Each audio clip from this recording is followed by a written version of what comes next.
Hey, this is Alex Yoder with Pro Tip Tuesday, my favorite day of the week. And today we're going to talk about the bills again here that are being presented at the Capitol. And what I want to touch on really is about the 4 bills that I want to highlight, but more so, this video is less about the actual video and more about the content in the post.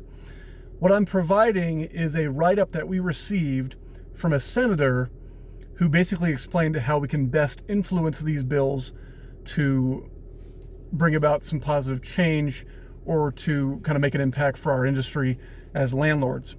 And so I'm going to post that full response from the senator, and I'm also going to provide links to not only the Colorado General Assembly website, but also links to these 4 bills that we are mildly and or severely concerned about.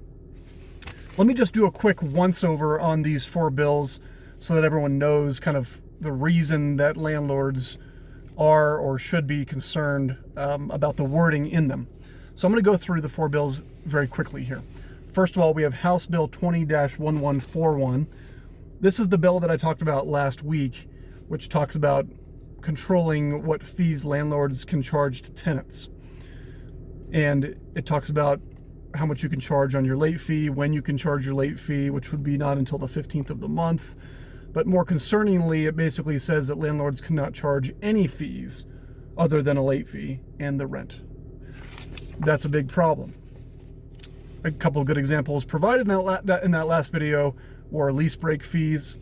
Why can't we charge a lease break fee when somebody violates the terms of their contract? Pet fees, why couldn't we offset the risk associated with accepting pets by charging pet fees? Those kinds of things. There's many fees that are very reasonable that landlords charge, and it's completely unreasonable to try to suppress or restrict those in our industry across the board, and would terrify landlords who would run out of our market very quickly, which hurts the tenants. So that's, again, the once over on that one, but go watch my last video or watch Tony Klein's video that I posted on the Colorado Springs Landlord Forum page that goes into a lot more detail on that specific bill. The next bill is Senate Bill 20-108. 20-108. And this bill is about basically tenant citizenship. And one of our awesome property managers, our lead property manager, Betsy Madsen, is actually going up to the Capitol today to testify on this bill. And the concern with this bill is that at the end of the day, landlords it's not our job to enforce immigration law, okay? As landlords specifically, we don't particularly care. We just want to be able to pull the history on an applicant. And what it says is that landlords cannot refuse to enter, or you cannot refuse to enter into a lease agreement or to approve a subtenancy or to otherwise preclude a tenant from occupying a dwelling unit based solely or in part on the immigration or citizen status of the tenant. In part is the most important piece of that, because does that suggest that we can't require a social security number or an ITIN number to actually pull somebody's credit, which is a reflection of how good they are at paying debt? Are they saying that we can't pull that as part of our screening process? And if they are saying that in this bill, that's a major concern. So that's why Betsy is up there testifying on that bill. But go read the bill. I'll provide the link for that.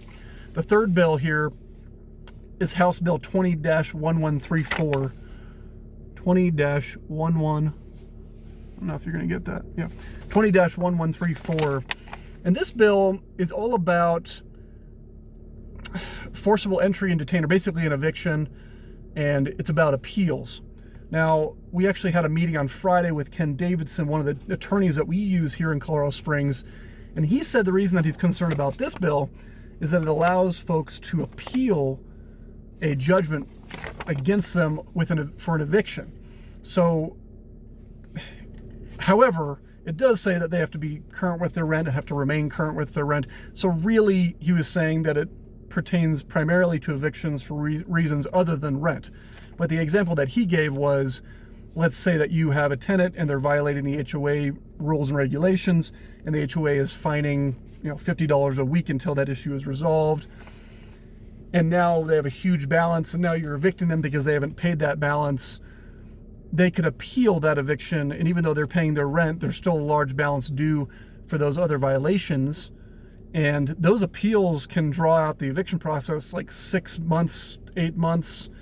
So it almost makes it virtually impossible to evict somebody in any kind of reasonable amount of time for any reason other than non-payment, which is a very, very real concern for landlords. Again, go read that bill. I'll provide that link too.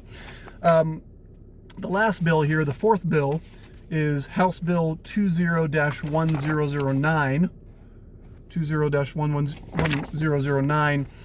And this bill is really about suppressing court record of eviction proceedings. So if there's an eviction proceeding, it would be suppressed, and even if the landlord wins in that proceeding, the courts and the landlord and the tenant can agree to suppress those eviction records. So you might have, let's say you have a tenant who says, well, instead of making you file a writ and wait another couple weeks for the sheriff, if I get out within 2 days, will you suppress this record?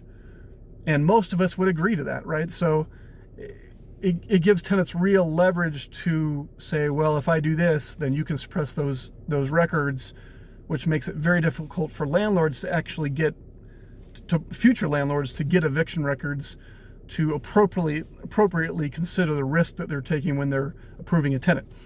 I feel like this is a major overreach. Last year there was a bill that already passed that said any evictions or rental history beyond 7 years can't be held against the tenant. So really this would only apply for evictions within the last 7 years.